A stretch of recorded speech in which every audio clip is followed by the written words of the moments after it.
All right. Yes, I am Wayne Allyn Root, the one and only, and I'm really honored to be here today.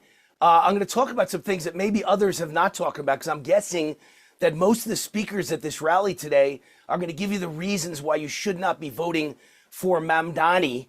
And obviously, I agree 110% that he's going to ruin New York City. He's going to destroy New York City. He's a symbol of everything wrong with America. We've opened the borders, or it's not we, Democrats have opened the borders to create the great replacement and let millions of people in that don't think like Americans, don't act like Americans, will never become Americans, will never assimilate like prior generations, like my grandparents, Jewish immigrants from Russia and Germany who came to America and immediately became Americans. But that's not what's coming in today, and that's the problem.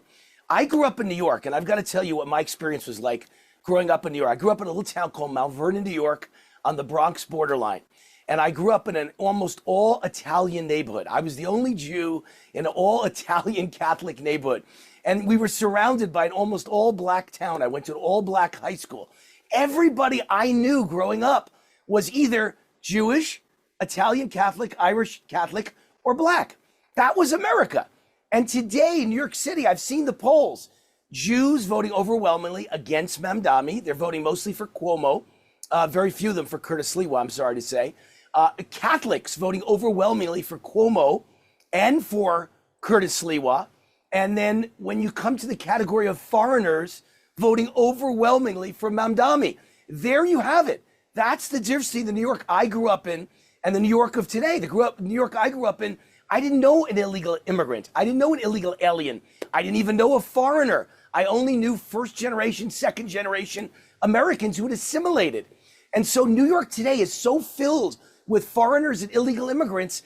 And the sad part is that they leave these terrible third world countries where they have no freedom and they have no capitalism and they can't make money and they live in misery and poverty. And that makes them run to America.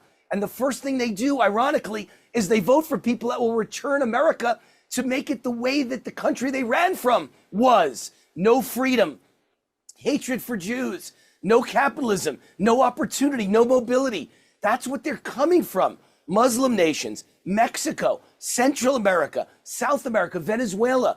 These are all countries where you have no freedom and no economic opportunity to turn your life around like in America. I'm an SOB, a son of a butcher.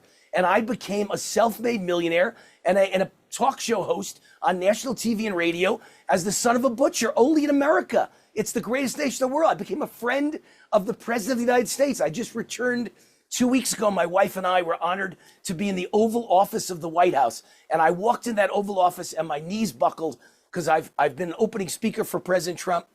He's been a guest on my TV show 16 times.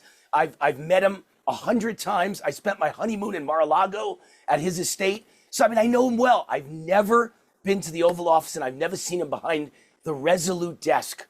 And when you walk in and you see him behind the Resolute desk with the bust of Abraham Lincoln on the desk and the bust of Winston Churchill nearby and the Declaration of Independence right on the wall next to you, it just takes your breath away. And I thought only in America can a little Jewish son of a butcher from Mount Vernon, New York, wind up in the Oval Office with my friend, the most powerful man in the world, the President of the United States.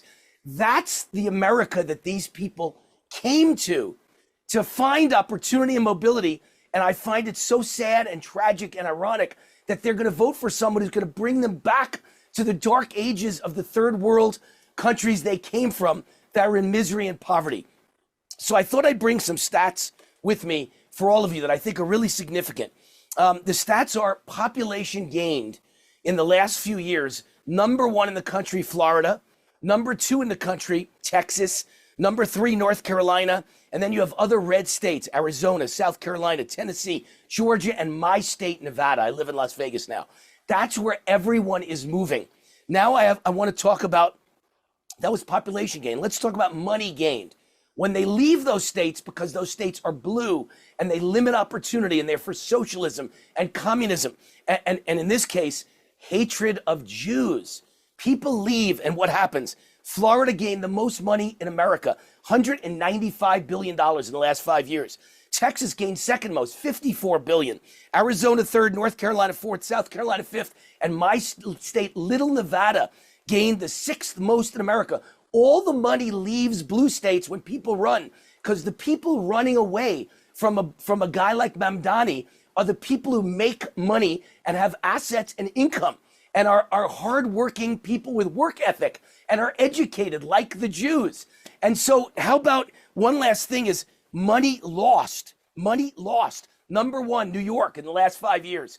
The people who left took billions with them, $100 billion. Number two, California, $100 billion lost. Number three, Illinois. Number four, New Jersey. Number five, Massachusetts. Number six, Maryland. Do you see a pattern? People are running from blue states to red states where they find economic freedom and they don't have to wear masks and they weren't forced to vaccinate and they weren't locked down for 2 years at a time and they weren't forced to eat outside in a restaurant. Everyone had freedom in my state of Las Vegas, Nevada. Everyone can make money in my state. The income tax rate is zero. So my point here is simple. If Mamdani wins, and the odds say he will win, I'm a sports gambling guy, and Polymarket is the best sports betting odds in the world. And right now they have the odds of Mamdani winning at 90%. I'm sad to tell you, it's a tragedy. The odds are he's going to win. We don't want him to win. I pray he does not win. But the odds are 90% he's going to win. And it's because New York is now filled with people that I don't recognize, foreigners. They're not Americans anymore. But what's going to happen after he wins? I just want to bring this point home because it's already happened, as I just showed you, over the last 5 years. Okay? When the Jewish people leave New York, okay? I'm going to give you an advertisement for the Jewish people. What are the Jewish people? Whether they're liberal or conservative, doesn't matter. They're all smart, educated, and they're professionals. You're going to lose your lawyers. You're going to lose your doctors. You're going to lose your accountants. You're going to lose your stockbrokers. You're going to lose your real estate brokers. You're going to lose your mortgage brokers. You're going to lose your business owners. You're going to lose the people that are good for communities, good for schools, good for the tax base, and good for safety in a community. They don't mug people. They don't rob people. They don't murder people. They don't rape people. So whether they're conservative or liberal, we can have arguments about the Jewish people are too liberal. I fight it all the time that my own people vote Democrat. So foolish, so self-destructive. But the ones who leave are going to bring with them all the money, all the hard work, the work ethic, and all the education. They could have stayed in New York, and they're going to leave New York City. And when they leave, New York City is going to be a education desert and a money desert and a tax desert. There's going to be no tax base. They're going to take with them all the employees. There's going to be no jobs. It's going to be a jobs desert. When they take the doctors, who's going to take care of the people who are sick and dying or people who have cancer, heart disease? It's a tragedy of epic proportions. It's going to be an exodus like the exodus from Egypt, but it's not just Jews. It's going to be the people I grew up with. Jews and Catholics are going to leave. And I saw the poll that backs up my gut instinct. Jews and Catholics voting for Cuomo and Curtis Sliwa. They're going to leave in large numbers. And those are the people that own the businesses and create the jobs and pay the taxes and pay for the schools. So what's going to happen to New York City?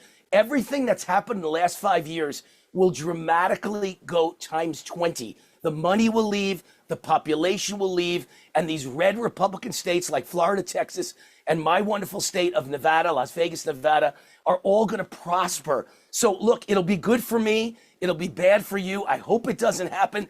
I'm praying. I'm rooting for you. I don't want Mamdani to win.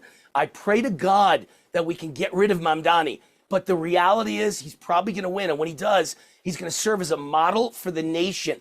He's going to win the midterms for the Republican Party because people are going to see how bad it can really get. That's my story. I'm Wayne Root. I study history.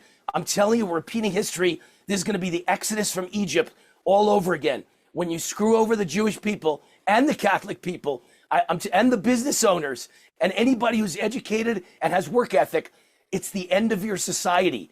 And this is going to be what happens. That's my story. I'm Wayne Allyn Root. My website's rootforamerica.com. You can find all my TV shows, all my radio shows, all my podcasts, all my columns. They're all there. God bless you all. I'm praying for you. I'm praying for a miracle. With God, all things are possible. I'm praying for a miracle that we can defeat Mamdani, but I'm just giving you the realistic answer that if it doesn't happen, this is what's going to happen. I'm sorry to tell you. God bless. Bye-bye.